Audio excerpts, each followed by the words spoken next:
పిల్లులు పాడుగాను ఎప్పుడు ఏదో ఒకటి పడేస్తూనే ఉంటాయి. ఛీ.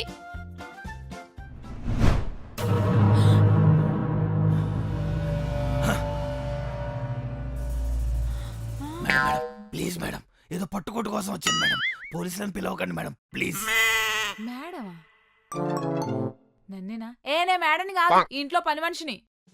ఓ పని మనిషా, సరే నువ్వు సైలెంట్ గా ఉంటే సగ షేర్ నీకు కూడా ఇస్తా.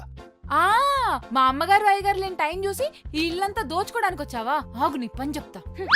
ఏయ్ వద్దు, ఏయ్ ప్లీజ్.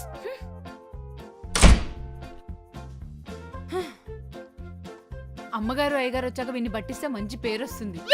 అదే వీటితో చేతులు కలిపితే సగం షేర్ వస్తుంది. బొక్కలోది పేరెవరికి కావాలి? షేరే కావాలి. ఫస్ట్ 50% అంటాడు, మనం బేరం ఆడి 70%కి మాట్లాడేసుకోవచ్చు. ఇప్పుడెవరు?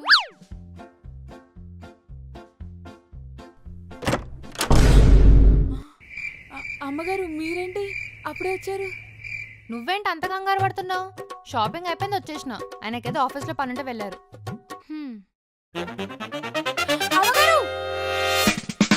ఏంటి అలా అరుస్తున్నావు? లోపలేదో దొంగన్నట్టు. తెలిసిపోయిందా ఏంటి? అమ్మగారు మన ఇంట్లో దొంగోడున్నాడు. నేనే పోలీసులకు చెప్దాం అనుకున్నాను, కానీ అంతలోకే మీరే వచ్చేసారు. పదండి వెళ్ళి పోలీసులకు చెప్దాం. ఏంటి దొంగనా? దొంగేం లేదు, దా చూద్దాం.